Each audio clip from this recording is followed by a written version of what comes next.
देखिए यहाँ पर अब हम सीखने वाले हैं जस्टिफिकेशन ऑफ 30 एंड 60। तो जब भी आप जस्टिफिकेशन सीखेंगे 30 एंड 60 की, तो आपको एक बात ध्यान रखनी है अपने माइंड में, always you have to form an equilateral triangle. ठीक है जी, ध्यान रखना है कि आपको एक इक्विलैटरल ट्रायंगल बनानी है फॉर जस्टिफिकेशन ऑफ 30 एंड 60। ठीक है, इसको चलो एक काम करते हैं, हम इसकी एक नेमिंग कर देते हैं, triangle A B C. Now draw एक परपेंडिकुलर। चलो बिफोर परपेंडिकुलर आप ये समझ लीजिए कि मैंने एक इक्विलैटरल ट्रायंगल बनाई है। We all know that each angle of an equilateral triangle is 60 degree, right? तो angle A, angle B, angle C all are equals to 60 degree. Okay, now draw a perpendicular from A to BC. Okay जी, perpendicular है, लेकिन एक बात हमारे को मालूम है कि जब आप इक्विलैटरल ट्रायंगल में एक परपेंडिकुलर ड्रॉ करते हो तो ये कहता है जो हमारा ये एंगल है उसको बिसेक्ट कर देता है, right? Name it D here. तो इसमें क्या हुआ, AD is perpendicular on BC, therefore यहां पे दो बातें हो जाएंगी, एक तो angle BAC and angle CAD। BAC, I mean to say this, and CAD both are equals to half of angle A। दोनों के दोनों एंगल A का हाफ हो जाएंगे, और एंगल A जो था 60 मैं पहले आपको बता चुका हूं, तो ये हो गया ये 30। तो ये जो एंगल है ये वाला, ये हो गया आपका 30 डिग्री, राइट? ऐसे ही हमारा जो एंगल B है वो तो 60 ऑलरेडी था ही था। ठीक है जी, और जब हमने परपेंडिकुलर ड्रॉ किया है AD ऑन BC, तो यहां पर भी क्या होगा, BD equals to DC, both are equal to half of BC। क्योंकि जब परपेंडिकुलर ड्रॉ किया जाता है इक्विलैटरल ट्रायंगल में, तो क्या करता है, बाइसेक्ट द बेस। अब इसमें हमें एक स्टार्टिंग देनी है, let each side of equilateral triangle ABC equals to, इसे हम एक्सपोज कर लेते हैं। तो अभी हमने इसको हाफ भी किया है, तो एक काम करते हैं, इसको आप 2x ले लेना। अगर x लोगे तो उसका हाफ हो जाएगा x/2, है ना? थोड़ा सा दिक्कत कर सकता है आपको, तो इसको आप 2x ले लोगे। 2x का हाफ 2 जो है वो 2x का हाफ जब आप कर दोगे तो वो क्या बन जाता है, हमारे पास x हो जाता है। तो इसमें क्या हो जाएगा, AB, AC and BC all are equals to 2x। ऐसे ही जब आप आगे सोल्व करते हो BD, तो BD है और जो DC है वो क्या करेंगे, 2x से हाफ हो जाएंगे। तो हाफ होने के बाद क्या बन जाएंगे, वो x बन जाएंगे। यानी कि ये x हो गया, इतना पार्ट भी x हो गया, राइट? और ये हमारे पास 2x था, उसको भी 2x है, लेकिन मैं मेंशन नहीं कर रहा हूं क्योंकि मुझे उसकी अभी जरूरत नहीं है। ठीक है, अब हम क्या करेंगे इसके आगे देखिएगा, in triangle ABD, in triangle ABD, now we can see this angle AD is perpendicular on BC, ठीक है ना? So angle ADB equal to 90 degree, perpendicular था हमारे पास, तो इसमें क्या लिख देंगे हम लोग, angle ADB is 90 degree. Okay, so you can apply Pythagoras theorem, ठीक है, इन ट्रायंगल ABC। तो पाइथागोरस थ्योरम के अकॉर्डिंग क्या हो जाएगा, AB स्क्वायर इक्वल हो गया AD square plus BD square. देख रहे हैं ना आप, hypotenuse, perpendicular and this is base. तो आपने इसमें पाइथागोरस थ्योरम लगा दी। अब जब पाइथागोरस थ्योरम लगेगी इसमें AB की वैल्यू है 2x, राइट? AD, और आप AD को देखते हो तो AD तो बिल्कुल मिसिंग है, यहाँ पर कोई वैल्यू नहीं है AD की हमारे पास। AD ये था ना परपेंडिकुलर, और फिर था BD, और BD की वैल्यू थी x। ठीक है जी, क्लियर है यहां तक? अब हम क्या करेंगे, this is 4x square equals to AD square plus x square. अब एक काम और करेंगे आप, 4x का स्क्वायर यहां था, इस x स्क्वायर को इधर शिफ्ट कर दीजिए, और ये हो गया यहां पर AD स्क्वायर। बिल्कुल क्लियर है आपको ये चीज? थोड़ा सा और आगे करते हैं इस क्वेश्चन को। 4x square minus x square. This is 3x square equals to AD square. Now AD is equals to, यहाँ पे स्क्वायर रूट लग जाएगा, तो दिस विल बिकम √3x. तो ये जो परपेंडिकुलर था इसकी वैल्यू मैंने यहाँ पर फाइंड आउट कर ली है, √3x. चलिए देखिए, अगर आपको 30 डिग्री का रिलेशन निकालना है या 60 डिग्री का रिलेशन निकालना है, मतलब साइन 30 निकालना है या साइन 60 निकालना है या कोस 30 निकालना है कोस 60 निकालना है, this is the common part. ये तो आपको सब में करना पड़ेगा, किसी का भी 60 हो 30 हो, यहां तक का तो एक कॉमन पार्ट है. उसके आगे अब हम लोग क्वेश्चन को सोल्व करते हैं. ठीक है जी. अब हम नेक्स्ट जो पार्ट लेने वाले हैं उसमें अगर हम देखें तो यहां पर तो जो वैल्यूज निकल कर आएगी हमारे पास. चलिए जी, नेक्स्ट में मैं आपको पुराना वाला पेज भी दिखाता रहूंगा और नया वाला तो है ही है हमारे पास. ठीक है जी. अब हमारे को एग्जाम में निकालना क्या है, चलो एक चीज और करते हैं. अभी आपने यहाँ पर AD की वैल्यू कितनी निकाल ली है, √3x निकाली है आपने, इसको भी √3x लिख दीजिए इधर. ठीक है. नाउ ध्यान से देखिएगा, AB 2x, AD √3x और BD x, ये वैल्यूज आपके सामने निकल चुकी हैं और ये चीज मैं आपको बार बार शो करता रहूंगा और दिखाता रहूंगा, इसके बेस पर ही आप लोग अपने आंसर देने वाले हैं. ठीक है जी. अब ध्यान से देखिएगा, इसके बेस पर जो हम करेंगे, अब सबसे पहले हम कुछ भी सोच लीजिए. मान लीजिए एग्जामिनर ने आपसे कहा कि find the value of sine 30 degree. Sine 30 degree की वैल्यू आपको याद है, मुझे सबको बच्चों को बताया, आप टेबल से भी देख सकते हो. साइन 30 निकालते हो, first of all forget this is 30 और 60. 30 हो 60 हो 45 हो 90 हो, कुछ भी याद नहीं करना आपको. आप ये देखिए, साइन थीटा किसके इक्वल होता है, साइन थीटा होता है परपेंडिकुलर अपॉन हाइपोटेन्यूज. ये हम सीख चुके हैं. तो अब 30 जब कर रहे हो, आप 30 निकाल रहे हो, तो 30 जो था हमारा वो यहाँ था, ये था 30. तो इसके हिसाब से तो नेचुरली परपेंडिकुलर तो ये हो जाएगा सामने वाला, ये हमारे पास बेस हो जाएगा, और यहां से जो हाइपोटेन्यूज तो फिक्स होता ही है.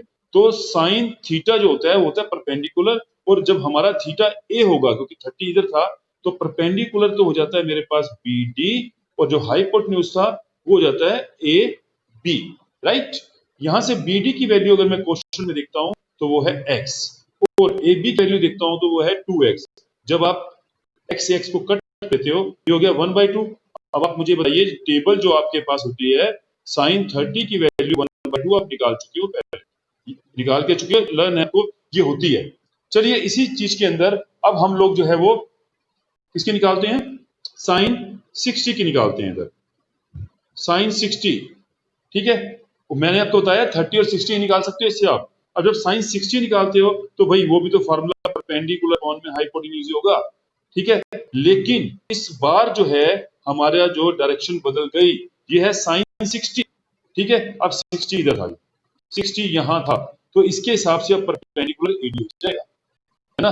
अब परपेंडिकुलर जो है हमारा वो AD हो जाएगा. तो आप क्या करेंगे, यहां पर साइन 60 के लिए परपेंडिकुलर हुआ AD और हाइपोटेन्यूज AB, वो तो फिक्स था जी. तो AD की वैल्यू हमने निकाली है √3x, और जो AB था वो था 2x. x से x कट हो गया, तो आप देखिए √3y में 2. बिल्कुल हमें मालूम है जो हमारा साइन 60 है वो √3y में 2 होता है. देखा आप लोगों ने. अब इसके साथ ये तो मैंने साइन की निकाली है, आप कोई भी वैल्यू चाहें तो वो निकाल सकते हैं. कोई भी वैल्यू जो है वो आप इस लिंक से निकाल सकते हैं. आपको मैं चलो एक वैल्यू लेता हूं अपनी मर्जी से, कुछ भी. मैंने यहां पर ले लिया 1060. चलिए, मैंने कहा ना कि 30 और 60 आप यहां से फाइंड आउट कर सकते हो. ठीक है ना. अब हम लोग जो यहां पर करेंगे वैल्यू में साइन 1060, मैं 60 को अभी फिर भूल जाता हूं, मैं अपना याद करूंगा कि 1060 किसके इक्वल होता है. तो tan थीटा होता है परपेंडिकुलर अपॉन में बेस. ये होता है. अगर आप अपनी फिगर को देखते हो, इस फिगर के हिसाब से देखिए tan थीटा, तो 60 तो ये था, थीटा यहां रहेगा, तो ये परपेंडिकुलर हो जाएगा और ये बेस हो जाएगा.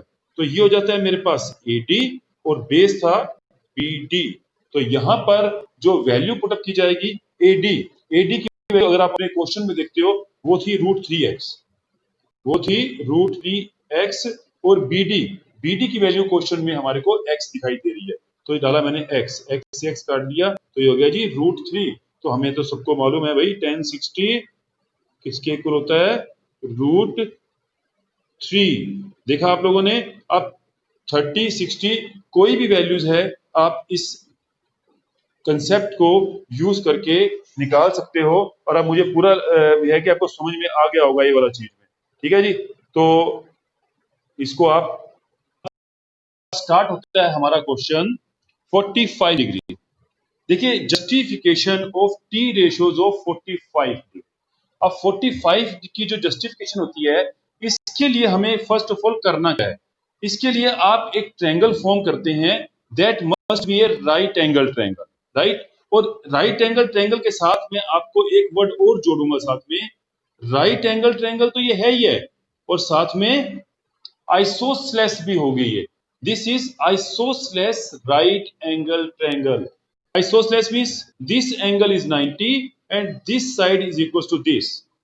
This is what we call isosceles right triangle. Name it A, B and C.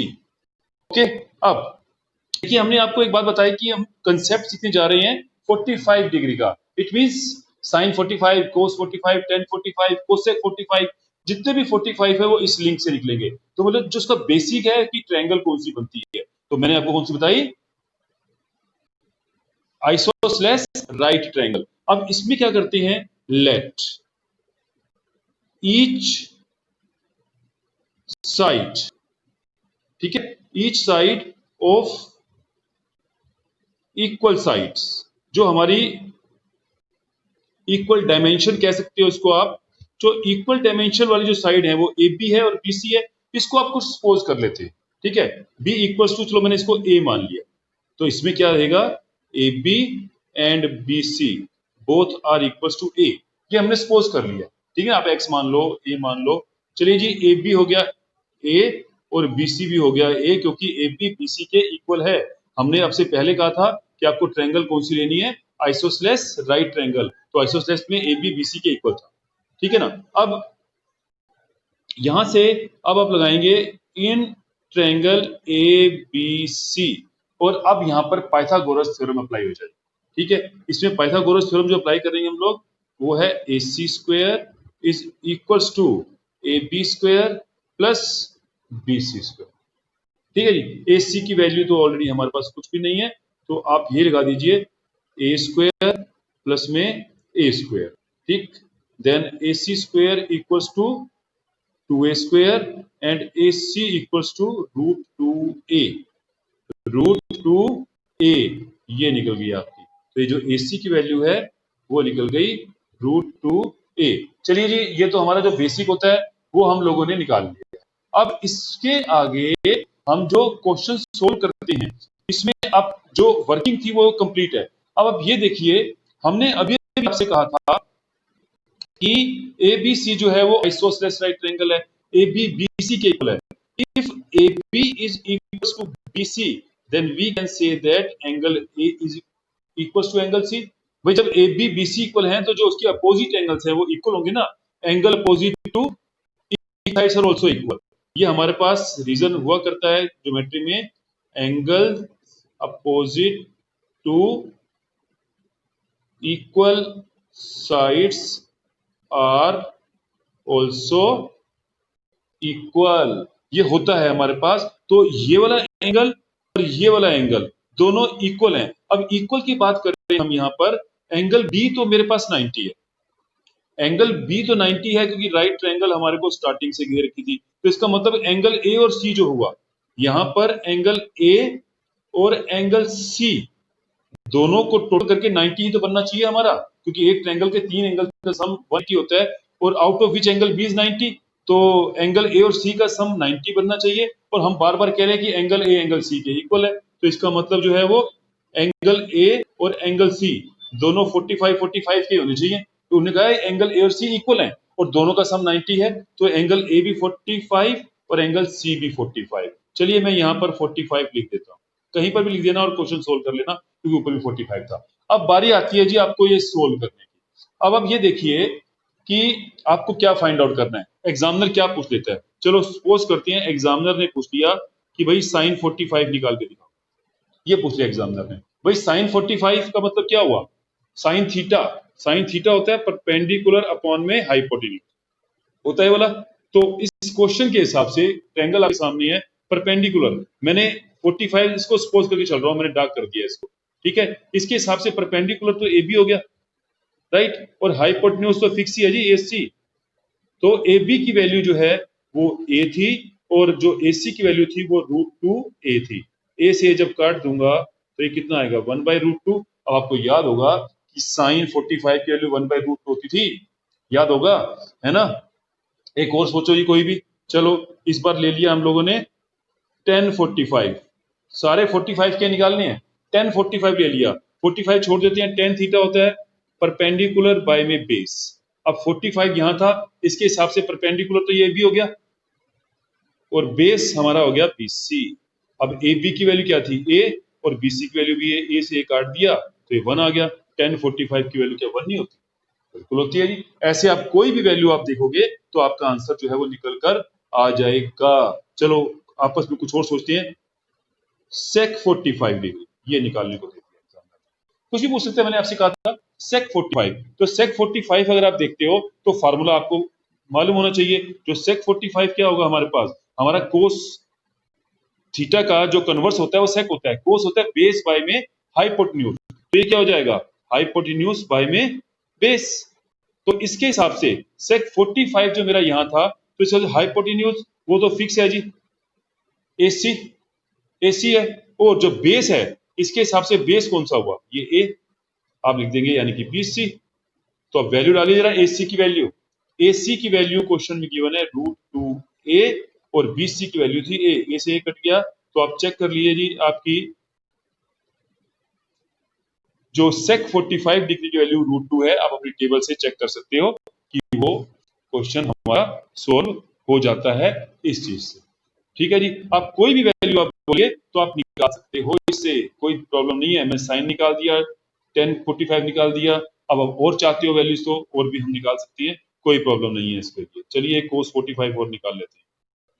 कोस कोस की जब हम बात करते हैं तो कोस होता है हमारे पास बेस बाय में हाइपोटेन्यूज, और फिगर के हिसाब से अगर बेस देखा जाए, देखिए जी फिगर आपके सामने है, तो बेस देखा जाए तो यहां था हमारे पास एंगल, तो बेस तो हो गया BC और हाइपोटेन्यूज हो गया AC, यानी कि BC बाय में AC, BC बाय में AC। BC की वैल्यू A है, आप देख लीजिए अपनी फिगर के अंदर, और AC की वैल्यू फिगर में √2A गिवन है, A से A कट हो गया, again 1/√2। Now you can check cos 45 is equal to 1 by में √2। मुश्किल नहीं है, सिर्फ कंसेप्ट को अगर आप देखते हो, कंसेप्ट को देखते हो तो कोई प्रॉब्लम नहीं आएगी।